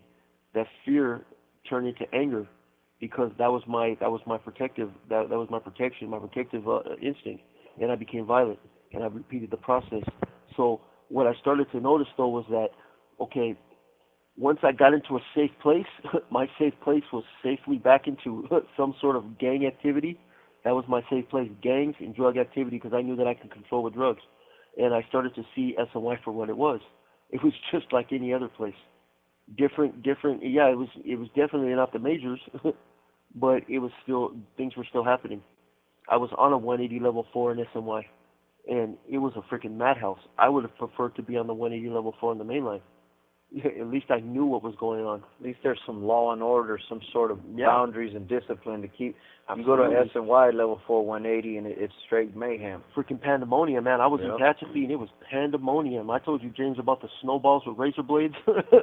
That place was pandemonium. Snowballs and razor blades, man. and the way he's saying it too, like that ideology, the way we seen things when we were on the main line, like it was so ingrained in me that I was on the SNY for about a year and a half before I came to the realization. I was still living in that illusion for so long because I had been somebody over there for so long. I had been, I wasn't just along for the ride. You know what I mean? Like I was that guy over there. So the reality was when I got here to this side, I couldn't accept that I everything that I stood for, everything that I was, everything, this whole identity I thought I had created for myself, it was gone. So, but when I got here, I literally walked around this yard like I was better than everybody. In my mind, I didn't accept that I was out here on this SNY yard. In my mind, I was like, look at all this fucking trash. Look at all these dudes that, like I really, and it's funny because I look back at it now and it's like the ego on me, like really, like you ain't with the prison gang anymore. You ain't that dude. You're you. You standing on your own 2 feet again, which has never been a problem. You know what I mean? Because the reality is I've navigated these waters all my life. Esta llamada y su número de teléfono será controlada y grabada. I paved my own roads most of the time, usually on the backs of other people, but I still did it. And so when I got here, it was crazy because I remember like literally walking around and looking at people's faces and just like, I would even run into homies here, dudes that are regulars, and I'd see them and I'll be like, oh man, like how long you been? Oh, I've been here on this side for years. And it doesn't matter. I couldn't wrap my head around, well, I'm here now. It was like, you've been here for 5 years. What the fuck's the matter with you? You know what I mean? Yeah. Like him being here 5 years was any different than me being here 5 days. And I thought I was better than everybody, and in my mind I couldn't wrap my head around that I was not that guy anymore, and I was here, you know what I mean? And while I was over there though, like Dave said, it was everybody was chomos, everybody was rapists, everybody was rats, and everybody, like we painted everybody with this paintbrush that, it was, that made coming over here not an option, but self-preservation is going to kick in. Some guys will lock themselves behind a door and stay there single cell for the rest of their life in the SHU or in the restrictive confinement general population units. But the reality is when the gig is up, the gig is up, and self-preservation is usually going to supersede, ignorance, And so what I trip on though is the biggest thing that I've seen over here was the us versus them mentality. Yeah, on that side they look at it like dudes over here are no good and whatnot, and that's their politics. But I tripped out that all of a sudden people come to this side and now the main line's no good. Yeah. Now the main line are piece of shits. Now them dudes are scraps, and there's all the terms for it. The derogatory terms for all them dudes over there. And I tripped out on that. Like, wait a minute here. Like, where did you come from? Yeah. We were them. What are you talking about? Like, I made a conscious decision to leave their politics. I'm the one that made a mistake over there. Yeah, I shot myself in the foot. I shot myself in the foot. Yeah, because I got too big for my bridges. I was, I had a lot of ego issues, and I fell out of favor with the prison gang. But those are all things that I did. I didn't have to leave the main line until I got wrapped up in all that stuff. I had no issue being over there. So I look at it like, okay, so now I'm over here. I'm supposed to look at them as they're my enemy? What do you mean? Like those are a lot of them dudes are my boys over there. Yeah, we'll still talk and shit like that on the down low. I talked to Jesse. I wrote him a letter when I was on this side. I talked to you guys about it. Yeah, we shot the shit. So what do you mean? Like, that's not my boy because of what? I'm over here and he's over there? No, we got to do things a little differently. I'm going to stay the fuck away from him while he's up in that mix because I don't want to put him in a situation where he might have to freaking do what he's got to do on me. Because I know what it is. I'm not business. It's just business. I'm not disillusioned by that. I knew what it was that I was involved in. So I'm going to do us both a favor, and I'm going to stay the fuck away from him. I'm going to stay the fuck away from people that I care about over there because I don't want to put them in a situation where they might have to freaking kill me. And that's just what it is. I don't want to have harm to my friends. I don't want to do harm to my friends. So I'm going to stay away. It's simple as that. It's no harm, no foul. But people out there in society might not understand that, but we understand that. And to get on that, like, and the truth about it is, for those of you guys who are new to listening, like, I was in the hole in 2020.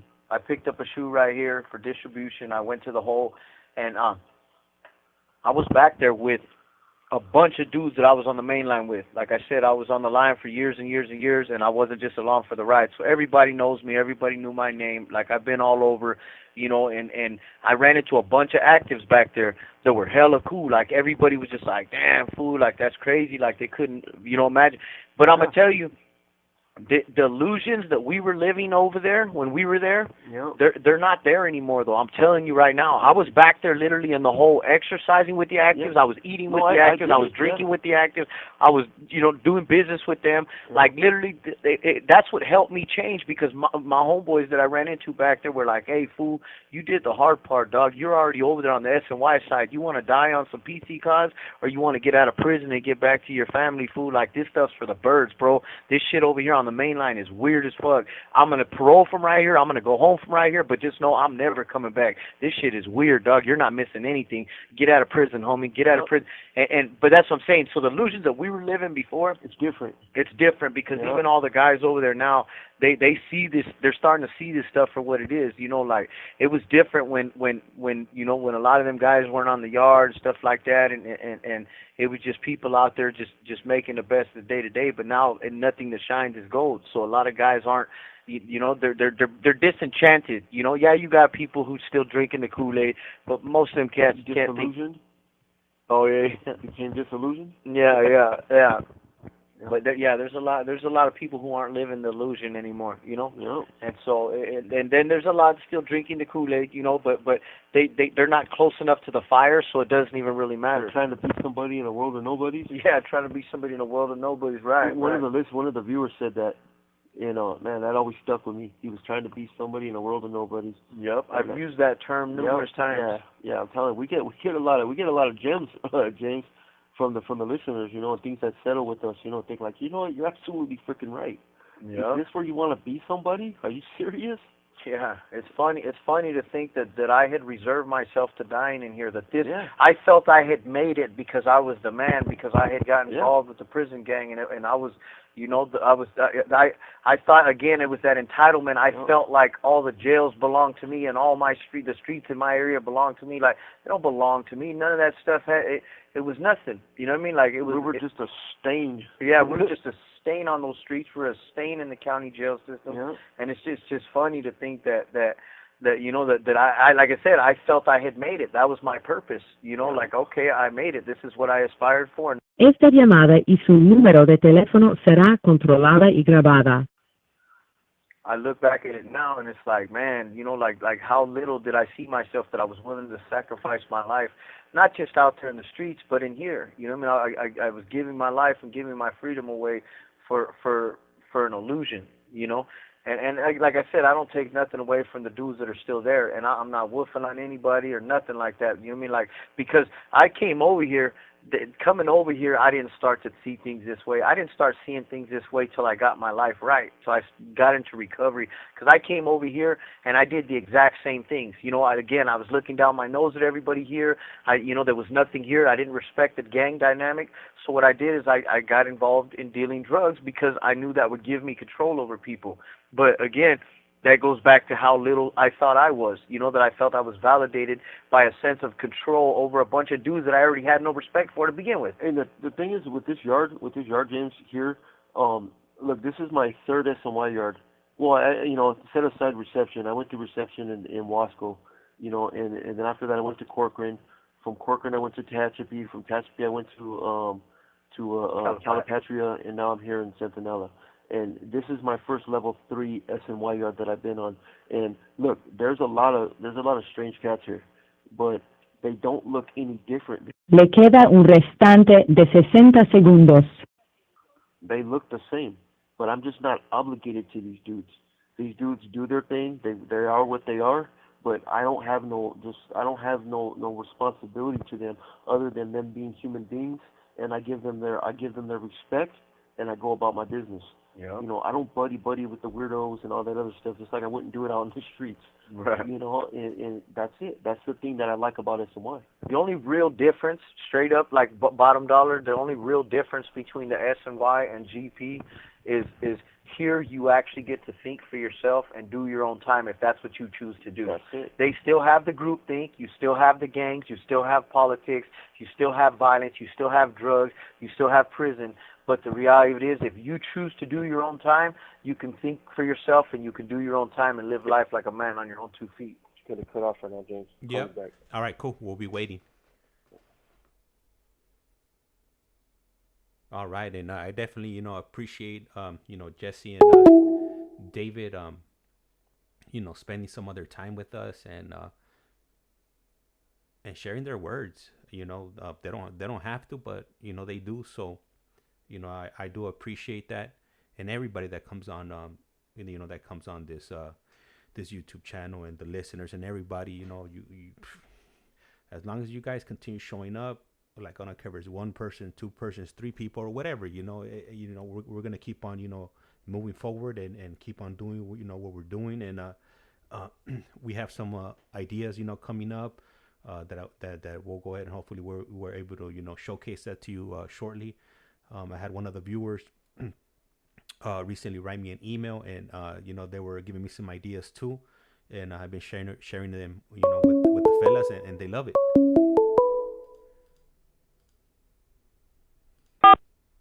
This call is now being Global recorded. Telling. Usted tiene una llamada prepagada de David Lopez. un individuo encarcelado en de la prisión estatal de Centinela, California. Esta llamada y su número de teléfono será controlada y grabada. You have a prepaid call. You will not be charged for this call. Para aceptar esta llamada, diga o oprima ahora el 5. Gracias por utilizar Global Telling. Hello? James. Yeah. So you got to, go ahead. Just wanted to give you the heads up. So for we'll go ahead and run this 15-minute call, and then and then we'll call it. We'll wrap it up, but then we'll go ahead and continue a little bit after 7:30 or 7:30, and we'll go ahead and do those video visits, and hopefully you guys are well rested. Put some cucumbers on your eyes to get the bags out, and No, we got the kissy face lips already ready to go, and I got the ostrich boots and they're all hooked up, you know what I mean? Yeah, because yeah. From what I recall, you guys are now with the prison facelift, so that's out of the question for you guys. That's freaking deep right there. You know what I mean? That's deep. I never even heard of that before. Honestly, I've been in prison a long time, but that's a whole nother level right there. But there, you know what? Where Javi came from, there was a grip of tranny, so he probably picked up some tools. He probably picked up some technique. You're right. Yeah. There's places. Look, in this yard, there's there's a couple gay dudes here, but they're not really out there like that.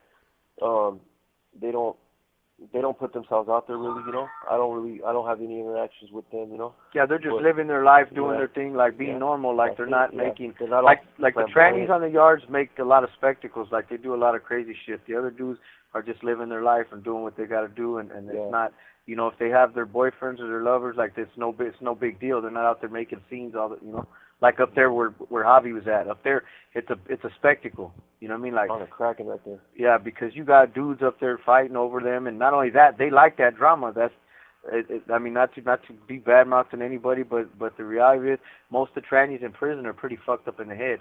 Yeah. So they like causing all that drama. They get up a there. big old freaking shot of hormones, and they just go ham. Yeah. So I think Javi might have picked up some facelift tactics up there. Yeah. But yeah, it's possible. And would that be Kern Valley that you guys are referring to, or what prison or yard? Yeah, he was up in Kern Valley. Yeah. Yeah. So so I haven't really had to go through that in these desert prisons like Calipat. I was in Calipat for like almost 6 years, and then I've been here for almost a year. And these desert prisons, they're not here because most of them dudes are all on medication. They got like their medical facilities or places where they have to get their hormones and all those other things, and they don't have that stuff here. So it's not, I think because of the heat. This prison, if you're on medication, they call it heat meds. And they'll take you to Donovan really fast because it gets too hot, I guess, and they can have bad side effects. So they don't keep them here. They don't keep them in Calipat. I don't know if they keep them in Ironwood, which is in Blythe, but I would think that it would be the Anywhere it same gets over 90 degrees, they won't. These prisons get to like 120 plus, you know, so they're not going to be here. Corcoran, there were some gay dudes there, but there was no trannies when I was there. And definitely they weren't in Tehachapi. Tehachapi, they freaking get massacred up there. So, yeah, I don't know. Well, you know, they just don't like to put them on a lot of yards because they know that it causes a lot of chaos, and so they try to keep them pretty much like isolated to certain prisons because they know, like, but you know, as far as the trannies, because they know it brings a whole new dynamic of craziness to the yard. Yeah. You know, other than that, like anybody else that indulges that have different sexual preferences, you can go anywhere. It's just the trannies they try to put them. Yeah, the people with the medical issues. Yeah. Because that's a medical thing that they have to do when they get their hormones and all those other things, you know. So they want to make sure that they're in a place where they can do that safely. And these prisons right here, I guess they're not for them. But so it's just it just depends. Like if you're coming into SMY, or, you know, any of the listeners got family members that are considering coming to SMY, look, it's not a one size fits all. Esta llamada y su número de teléfono será controlada y grabada. There's normal people here. There's just what I noticed here on this yard is that it's just everybody's just kind of chilling. There's people that are doing things they're not supposed to be doing, but they kind of all stick to themselves. You kind of see like who it is because they're always around each other. And like we have softball games out there. We're just doing normal stuff, man, just like we would be doing on the streets. You know, we're out there. Like if we go to the park, basically there's grass here. We hang out. We do our meetings. We do that voluntarily. You know, we don't have an assignment. We go out do our CGA meetings, Criminal Gang Members Anonymous. We go to school. You know, we take college classes, and it's basically we can do what we want to do here, as long as it's within institutional guidelines and parameters. Yeah, and we're all right. You know, people that are going to come into this yard, if like I said, if there's listeners that have family members or anything that wants to come into this yard or to SMY yard, just don't come looking for your homeboys. That's the biggest advice that I can give them. Don't come over here and be like, okay, well, who's from the east side of Los? Who's from Fresno? Who's from this place, that place? It doesn't matter. Come over here and look for your tablets. You can call your family. Yeah, that's it. You know, look, you know, come in and try to find a good celly. Don't try to find a celly that's from your region, or you know, if you got a homie like I got lucky that Jesse's over here. You know, one of the main things that made me want to go over to Central Valley, I knew Jesse was here, but the fact of the matter is, if he wasn't here, I wouldn't be living with somebody from the desert just because they're from the desert. I wouldn't be living with somebody that's from LA. I have no issue with living with people that are from up north, anywhere, all races. I don't care as long as they're clean. As long as they're clean, but not in an OTD way, but just pick up after yourself. Don't bring no bullshit to the pad. I don't care. You know, I used to be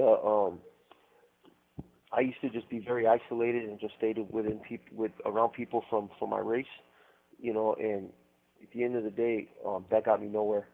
You know, there's nothing wrong with anybody else because they're from a different race, ethnicity, you know, because they're gay, none of that stuff. That's none of my business. My business is to do what I'm supposed to do and be respectful to everybody, and that's what it is. Don't cause harm.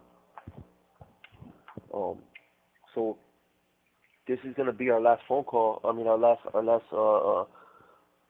call. So I want to give a shout out to everybody that listened, everybody that's here. Did ICEMAN ever show up? Yeah, we're looking for ICEMAN. Yeah, so you know, it don't feel right.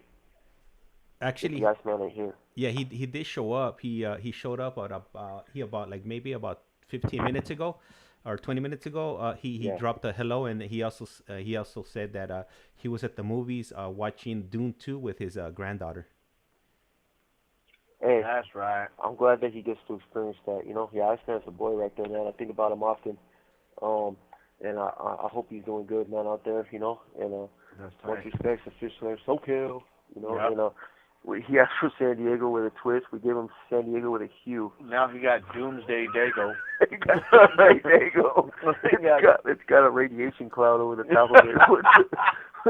It's got a radiation cloud over the top, and it's got the Coronado Bridge is on fire. So get out while you can. All his buildings that he built, he put all that work into, they're all burned down. So. Yep, looks like a shell. I'm sure there's probably crackheads sleeping in the basement. Yeah. So No, but that's cool. Yeah, for sure. I send mine to everybody right there. Randall. Definitely to Fish, to Marlene, shout Yep. out to Marlene. everybody, to Lex Luth and Willis. Bruce Willis for sure. Appreciate their support. Always Yeah, being and there. my loved ones that tune in, my beautiful wife. Yeah. I was gonna give one of them Art LeBeau kisses. Which ones? Remember Oh, when we yeah. give a shout Norma out from Norco. Yeah, we give a shout out to Baruca. To Baruca with the blue eyes. Yeah. Yeah, you ever heard that before, James? The Art LeBeau kiss? Yeah. It was legendary, man, in the Cholo. The Art LeBeau kiss was legendary in the Cholo world. Hey, you know what? And just to kind of change the topic, because I know we're short on time, but you know how you were talking about your prison wallet that you got from Walking Horse? Well, we're gonna. Go ahead.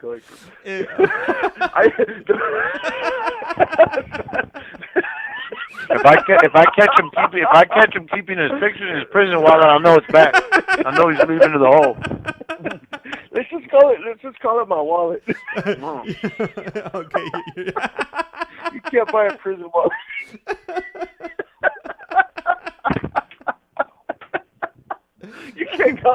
You can't buy a prison wallet. If Dave got a prison wallet, I got a if Dave got a prison wallet, I got a prison duffel bag.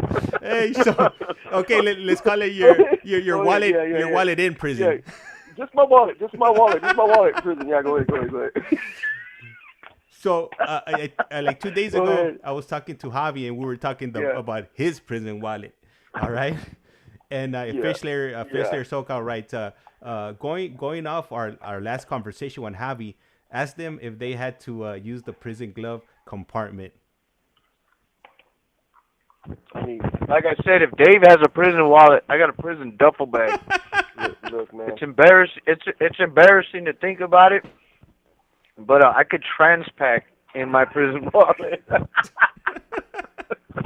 Hey, when you live this life, though, it's not even a joke. I mean, we can make funny of it now because it's nothing, but the reality of it is, if you're in prison and you're living this life, anybody that tells you that they haven't used their prison wallet, they're full of shit. And if they haven't, they were never about this life. Because the truth about it is, it's just a part of life in here, and it's funny. Like, that just goes to show how messed up we were in this lifestyle. That that was like. That was the means, you know what I mean? Like, that was a means of transportation. Mine has a slot for credit cards and yeah. coin purse and Yeah, I got a freaking bag. I got a Chanel carry-on bag. You know what I mean? He's got little Louis Vuittons on. Yeah, I got little Louis Vuittons. I got Louis Vuittons tattooed around my asshole.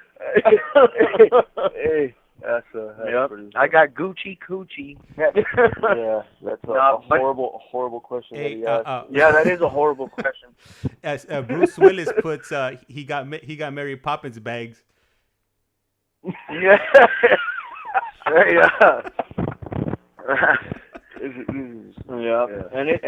it's crazy though. It really is crazy. Like, I look back at it, it was so bad. There was a time there for a while, like literally for like 2 years, that I didn't care what was going on in prison. It was so bad that I refused to keep any contraband for that reason. I had fucked myself up so bad because in the county jail, remember, they used to just run in on you crazy, like hands on the doors, and when you got a knife, you got an outfit, you got handcuff keys, you got dope, you got kites, you got all kinds of shit. Like, getting caught with that stuff is not an option. Yeah, you could get hit, you could get killed for that. Yeah, it's just, and not only that, like, you're not going to give. Like, it was us against them so bad that you refused to just turn over.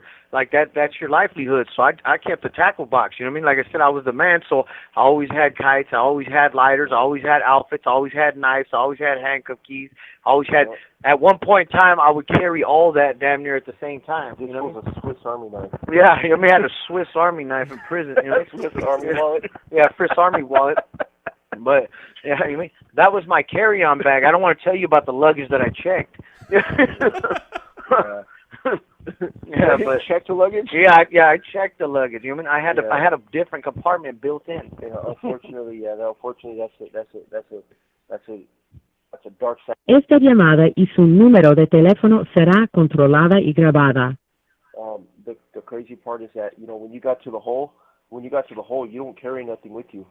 you know, you don't carry shit with you. You have to, if you travel and you go somewhere else, like if you're going to the shoe or something like that, like you gotta have your paperwork with you, you know, and your people gotta know who you are, why you're in the hole, and you don't got shit coming until that happens, you know. And so unfortunately, most people that have been seasoned in this and been around for a while know that you gotta bring your shit with you, you know. And so it's not comfortable. You gotta wrap it up and you gotta take it with you, you know. And when you get to where you're going and shit, it's what it is, you know. It takes days to get your property, so the last thing you want to do is be in exile until, because no matter who knows you, no matter what your status is, they want to know why you're there. When you get there, you have to present your paperwork, and if you don't, nobody will really mess with you. I mean, you might get a cue, like, all right, homie, as soon as you get your property, you know, but you don't want to be that guy that has to wait for your property. You're always going to be suspect, and everybody knows, like, this fool knows better. Why didn't he bring his shit with him? Why didn't he bring his paperwork? Because you know, as soon as, hey, I'm going to get undressed, fool, I'm gonna get my shit out, and then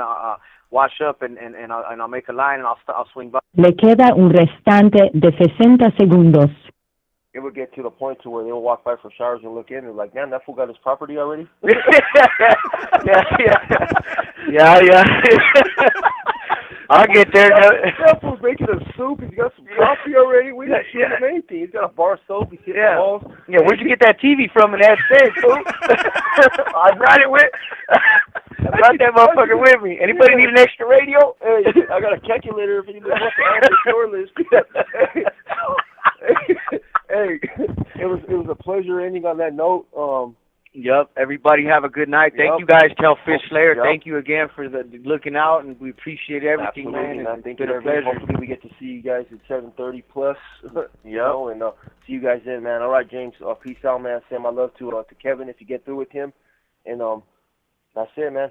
Talk to you later. All right, cool. Will do. I'll go ahead and let him know. Thank you. And like I said around here, life's like a candle. Once you blow it out, it's lights out. And Fish Slayer SoCal, just to answer your question, I'm gonna go back. I should be going back on a live with Kevin at about 7:30 or so. Might be a little bit early. It just depends how long it takes me to set up. And then we're gonna be going. Sorry. We're gonna be going with Kevin at 6:30. And then we'll have Jesse and David on a video, a video visits for like I guess maybe like half an hour, or whatever amount of money I have on my GTL account, and then we'll go ahead and do it like that. So we'll go ahead and do some FaceTime, if you will. Anyhow, I appreciate you guys, tuning in for another episode, and I'm gonna go ahead and cut the stream. And with that, I'm out.